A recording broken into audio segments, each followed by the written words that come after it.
with an overwhelming amount of choices, emotions, and situations. Like, which project to finish first? Which meeting to schedule when? Whether to get up early in the morning or late? Whether to exercise in the morning or in the evening, or not exercise at all? And watch unlimited television. Sometimes these choices are complex. At many other times, these are purely because of the fear of missing out. The choice over where to order our food, what to wear, which shoes to wear. Sometimes a choice between tea or coffee can also be daunting. I really admire those who tell me, I always wanted to be a teacher and I became one. I wanted to be a doctor and I became one. Those who have a schedule for everything. Those who have a monthly meal planner. Now, look at me. In my childhood, I struggled with all this. And I really admire these people, but with a pinch of jealousy. They are intimidating. Because I wanted to be a doctor, because I wanted to help everybody. I wanted to be a teacher because I could solve all the questions my cousins had for me. Then I wanted to take up science because I had great grades. But I landed taking commerce because I could not bear the pressure of science. While I was graduating, I also tried media, journalism, but then did an MBA later. And here I land in academics. This took me mental gymnastics because the lineup was huge. But there's one specific incident that I would like to narrate. This is when I completed my MBA. So I had performed very well, had great scores, and got just once to get a placement at the campus. This was very encouraging. Everybody was very happy. They were congratulating me on this achievement. It was a coveted brand, great package, good profile. But there was one limitation. It was far off from my place. And that night, I remember I couldn't sleep. I was floating in the sea of confusion without a compass in hand. In the morning, just to put an end to this, I just didn't go. This left me with a feeling of inadequacy. I felt, how is it so simple for others, where sorting was so difficult for me? I wanted to know if there were more people like me. I was on a mission. Tobin and Cohen, in their study, found out that when they were observing people on their daily routines, they identified 3 emotions. 1, confusion. 2, concentration. And 3, worry. And here I found that confusion was a number 1 emotion as a part of their findings. I didn't stop at that. I asked the most popular search engine whether it could show me some emojis for confusion. It got confused too. And then I realized confusion was universal. When I decided that I'm going to speak about this today, you know who was the most worried? My parents. It's because, as a parent I know, it's very tough for a parent to accept that their children could let their guards down. Confusion is associated with the stigma. It's associated with negativity. It also shows that you're a little less intelligent than others. And here, through this platform, I wanted to bring an awareness about it. And I wanted to show you the magic that it could do. Look at these faces.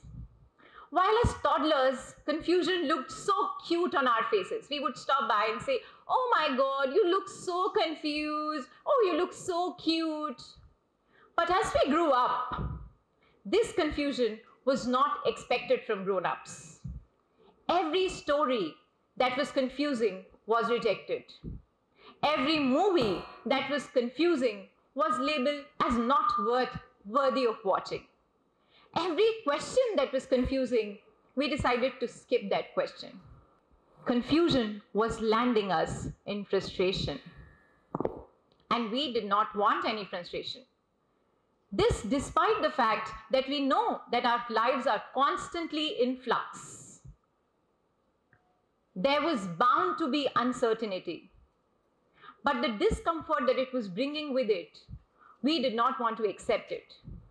And the only thing that was expected from us was clarity. So, no matter how confused we were from within, we had to be seen as confident. This was not accepted. Low on confidence, high on confusion, we won't take you. Now, my journey was very different. Despite being confused, I was doing very well. I was getting rewards, I was earning scholarships, I was awarded for a lot of my work in research. So I knew that there was something that I was doing differently, something which was working for me. But I never let myself ponder about it, because as long as it was working for me, why should I question it? But there came the test of time. When I was posed this question from the outside, when I became an educator, I heard this question a zillion times. I am confused, can you help me? And this time, these were my students. They would come up with thought of questions. They would ask me which internship to go for, which projects to choose, which courses to do. I genuinely wanted to help them. But I knew one thing. If I tell them, trusting my grace, they would immediately go and do the same. If I do not tell them, they will distrust me and they will say, oh, she doesn't want to help us. Now, that was not the case. I wanted them to learn a little more because I knew that confusion was helpful. But because they knew that it was an evil, they did not want to stay in it for a longer period of time. I could tell them, stay calm. I could tell them, stay composed. But what I could not tell them was, they would definitely laugh at what I said. Because if I told them confusion was a strength, they wouldn't believe it. And if they continue to pursue confusion as a weakness, nobody is going to hire them. So here was this responsibility on me, how to convert this weakness into a strength. I started to read about it.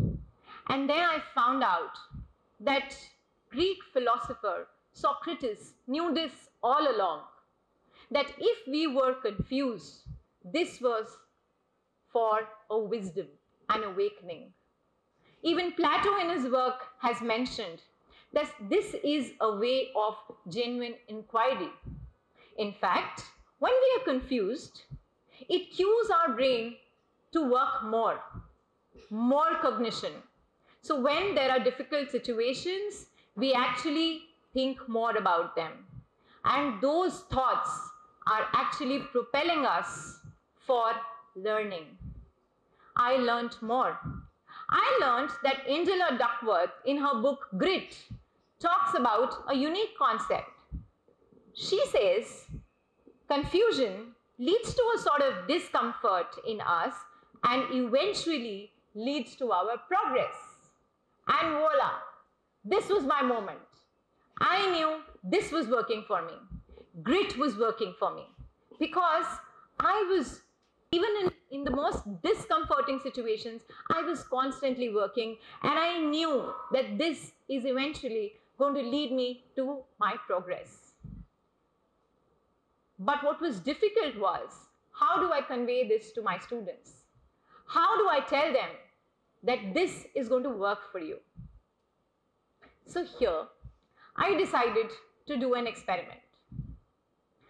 I gave my class an assignment. I told them, see, I'm a marketing professor. So I told them that I divided them into groups, and then I asked them to choose a brand of their choice, and then asked them to find out what the brand was doing right, which marketing strategy was working for the brand. With a smile on their faces, I knew that they had already thought how AI would help them. I was okay with it. I let them be. 2 days into their assignment, I tweaked the assignment. And I told them that now you have to tell me what is not working for the brand. And this led them into utter chaos. You imagine the classroom. They were asking me hundreds of questions. Ma'am, who's going to put this up? That this is what we are not doing right, this is not working for us. Who's going to tell us that? Where is this information coming from? But you know what? I had a purpose, and I knew that we are working in the right direction. Because through this assignment, I knew they will get confused. But in the moments of the transition, when I was there with them, I also felt that with this, they will look at deeper meanings. They might try and explore more. And I found out that this got them curious. So now they were looking for ways in which they could identify people that they could talk to. They could do some field work, interviews, many things that they could do to solve this. And while in their curiosity, they also got very creative. Very creative because now they had new knowledge. They were ready to accept this new knowledge because they had let the guards down of their existing mental models. With this creativity, they got confidence. And with this confidence, they told me, ma'am, we know everything. Now you tell us when is it that we need to present our work. And here I was. I had found a solution. If we follow this process, we eventually can get confident. And simultaneously, I was reading a lot of work where such experiments were already conducted, and they had great results. So while I had taught them all four, I knew that they're going to come and ask me a few questions. Is it going to happen every time? Is it a repetitive process? So here I had my answer. Whenever we are confused and we arrive at a decision, it may reward us, it may not reward us. But the number of times that we've done that exercise, our odds of success may increase. And that gives us courage. And with this courage, we could let ourselves be in confusion for a longer period of time.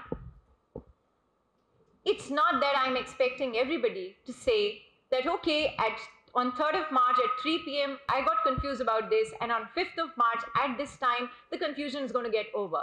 It doesn't happen that way. It's like learning a new skill. When you're underwater, you have to train your brain. How much time can I stay underwater? And that helps you build stamina. In the same way, eventually, this is going to help you manage your confusion. And once you learn how to manage your confusion, you would be able to face any difficulty. Now, there are 3 stances that you will always come across with. 1, in a state of confusion, you quit, just as I did when I decided I'm not going for work. Number 2, you outsource. I would go to my parents, teachers for their help. Number 3, you learn to contemplate. Contemplating wisens you up, makes you more mature for decision making. Now here is my message. You have to connect the dots. I'm talking about a seed of befriending confusion. This is the seed I'm here to grow. Befriend confusion. So next time, if someone asks you, Are you confused? You say, yes, I am confused. I am contemplating my options. Thank you. Thank you everyone for the opportunity. Thank you.